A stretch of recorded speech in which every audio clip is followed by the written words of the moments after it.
Culiacán, Sinaloa. 3 de marzo de 1993, 22:15 La mano de Rafael, el Rafa. Caro sudaba mientras sostenía la subametralladora. 15 hombres armados a su alrededor, todos esperando la orden. La orden para invadir el rancho de Ismael, el Mayo Zambada, y tomar el control de sus rutas de tráfico. 50 millones de dólares en cocaína pasaban por esas rutas cada mes, y el cártel de Tijuana quería cada centavo. El Rafa había trabajado para el Mayo durante 7 años. 7 años de lealtad, 7 años de silencio, 7 años observando a ese hombre callado construir un imperio mientras otros gritaban y disparaban. Pero los hermanos Arellano Félix le ofrecieron 20 millones de dólares y una posición de liderazgo en Tijuana. Dinero suficiente para que 3 generaciones de su familia nunca más tuvieran que trabajar. El plan era simple: invadir el rancho a las 23 horas por Tontue, cuando el Mayo estuviera solo con solo 2 guardaespaldas. 15 contra 3, números imposibles de perder. El Rafa levantó la mano, listo para dar la señal. Fue entonces cuando su radio crujió. «Rafa, aquí Miguel. Hay un problema». Miguel era su hombre posicionado en la entrada del rancho. «¿Qué problema?», susurró Rafa irritado. «No hay nadie aquí. El rancho está vacío. Ni los perros ladran. Es como si el Mayo lo supiera». Rafa sintió que el estómago se le helaba. Imposible. Habían planeado todo en secreto absoluto, en una casa segura en Tijuana, lejos de Sinaloa. Nadie podía saberlo. «Entra de todos modos», ordenó Rafa. «Registra todo». 5 minutos después, Miguel confirmó. Vacío. Completamente vacío. Como si nadie hubiera estado allí en días. Rafa apagó el radio. Su corazón latía acelerado. Entonces oyó un sonido detrás de él. El clic inconfundible de 15 seguros de armas siendo quitados. Se volvió lentamente. 20 hombres surgieron de las sombras del bosque, todos apuntando directamente al grupo de Rafa.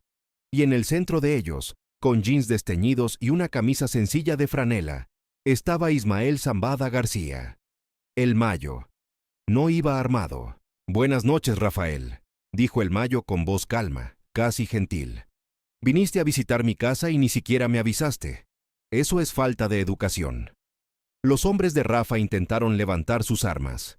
«Yo no lo haría», continuó el Mayo. «Llevan 15 minutos rodeados. 45 rifles les apuntan desde 8 posiciones diferentes. Si alguien parpadea mal, ninguno de ustedes regresa a casa esta noche». Rafa dejó caer su arma al suelo. Sus manos temblaban. «¿Cómo lo supiste?», logró preguntar. El Mayo sonrió, pero no era una sonrisa alegre. Era la sonrisa de un profesor decepcionado con un alumno. «Rafael, Rafael, ¿crees que trabajaste para mí 7 años y yo no aprendí tus patrones? Hace 3 semanas empezaste a hacer llamadas a Tijuana, siempre desde el mismo teléfono público, siempre los martes y jueves, siempre a las 7 de la mañana. ¿Crees que no tengo gente vigilando los teléfonos públicos en Culiacán? Para entender lo que pasó esa noche, hay que entender quién era el Mayo Zambada en 1993. No era como los otros capos del narcotráfico. Mientras Pablo Escobar volaba aviones y mataba políticos, mientras los Arellano Félix libraban guerras en las calles de Tijuana, mientras Amado Carrillo ostentaba mansiones y aviones, el Mayo vivía en ranchos simples, conducía camionetas viejas, vestía ropa de ranchero. Nunca fue fotografiado por la prensa, nunca dio entrevistas, nunca fue preso, durante 40 años. Pero no te equivoques, el Mayo Zambada no era invisible por suerte, era invisible por diseño. Mientras otros narcotraficantes compraban lealtad con miedo y oro, el Mayo la compraba con algo más poderoso: respeto e inteligencia. Tenía una red de informantes que cubría todo México, no informantes pagados, informantes que lo respetaban, campesinos a los que ayudó cuando las cosechas fallaron, pequeños comerciantes cuyas deudas pagó, familias enteras que sostuvo cuando nadie más se preocupaba. El cártel de Sinaloa no era el más violento, no era el más rico, pero era el más inteligente. Y en el centro de esa inteligencia estaba un hombre que prefería pensar antes que disparar. Un hombre que entendía que el poder verdadero no viene de cuántas personas puedes matar, sino de cuántas personas eligen no traicionarte. Pero en 1993, los hermanos Arellano Félix de Tijuana pensaron que el Mayo era débil. Veían su silencio como miedo, su discreción como cobardía.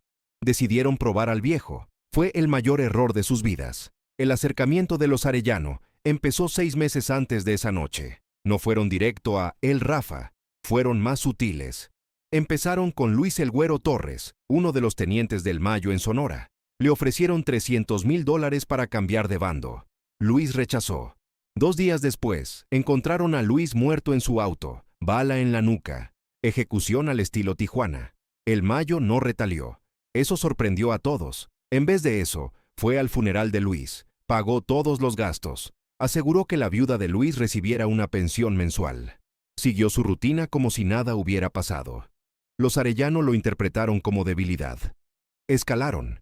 Intentaron sobornar a 3 de los transportistas del Mayo en la frontera. 2 aceptaron. El Mayo lo descubrió en 48 horas. De nuevo, no hubo retaliación violenta. El Mayo simplemente cortó a los 2 transportistas de todas las operaciones, pero pagó a sus familias durante 6 meses para que no pasaran necesidad.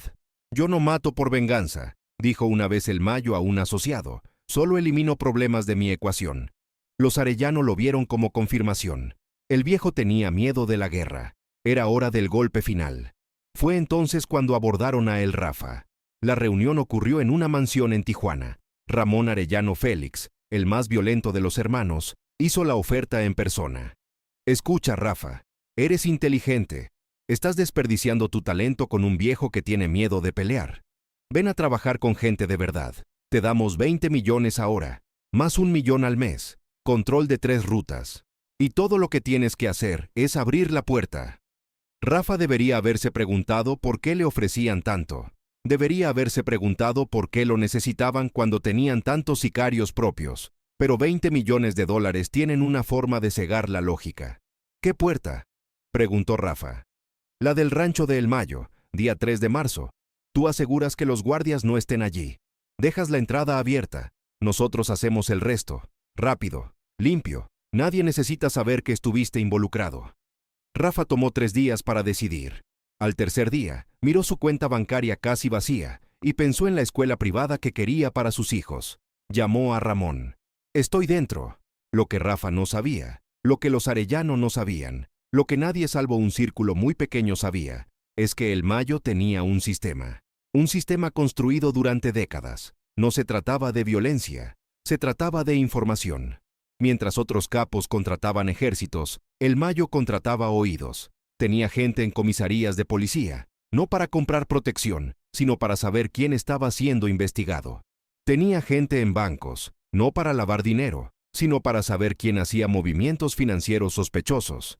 Tenía gente en hospitales, en hoteles, en gasolineras, en restaurantes. Cuando Rafa hizo su primera llamada a Tijuana desde el teléfono público, una señora de 60 años que vendía tacos en la esquina anotó la hora y el número. Ni siquiera sabía para quién trabajaba.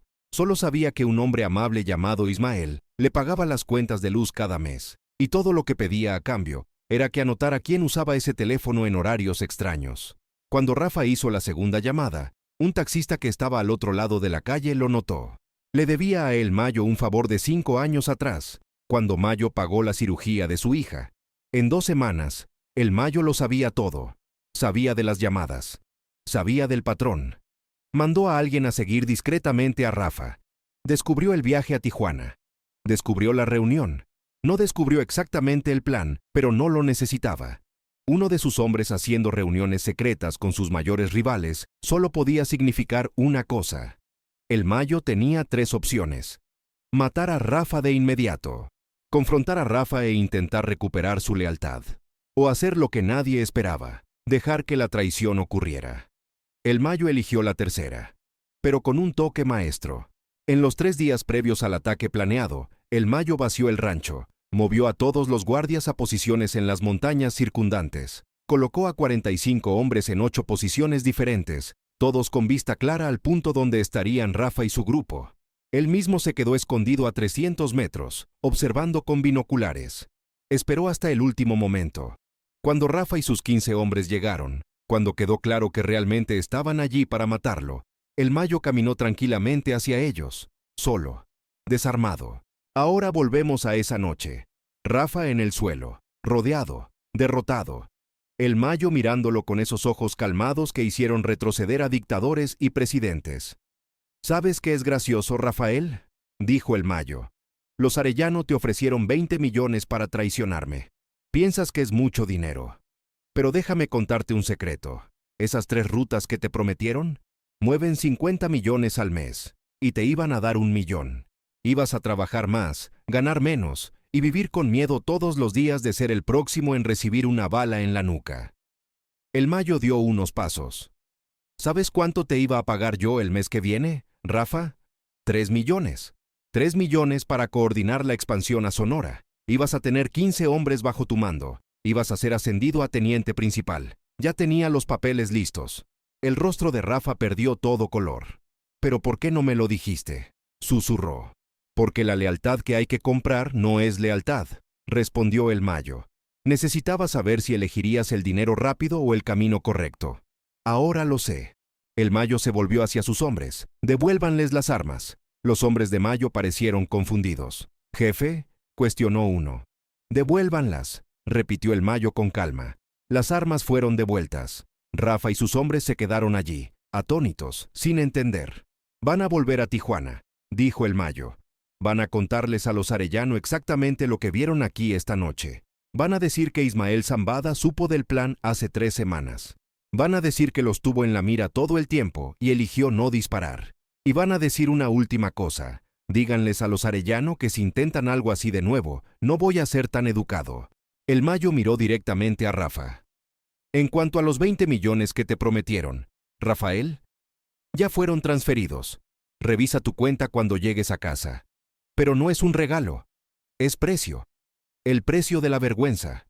Ahora vas a vivir cargando eso.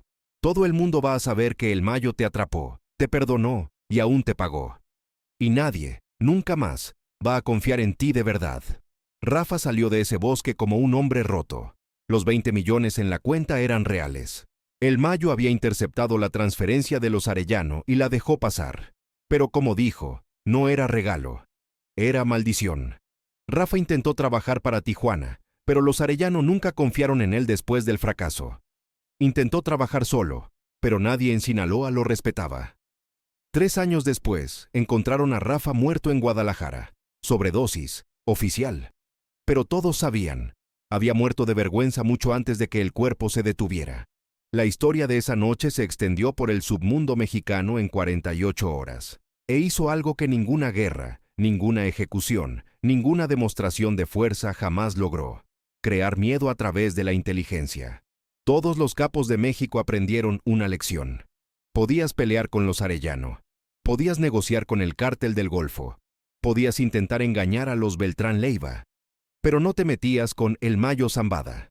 Porque el Mayo siempre sabía. Siempre estaba 3 pasos adelante. Y cuando decidía perdonarte, era peor que si te hubiera matado. Los Arellano Félix nunca más intentaron moverse contra el Mayo. Frank Costello y Carlo Gambino decidieron dejarle Harlem a Bumpy Johnson. Ramón y Benjamín Arellano decidieron dejarle Sinaloa a El Mayo. Era la misma lección. El poder verdadero no viene de cuántas balas tienes, viene de cuántas balas no necesitas usar. El Mayo Zambada vivió libre 31 años más después de esa noche. Mandó el cártel más poderoso de México durante 4 décadas sin nunca ser preso, sin nunca ser fotografiado, sin nunca necesitar probar que era peligroso, porque todo el mundo ya lo sabía. Y en la historia del crimen organizado hay 2 tipos de líderes, los que son temidos porque matan, y los que son temidos porque piensan. El Mayo era del segundo tipo, y ese tipo es mucho más peligroso.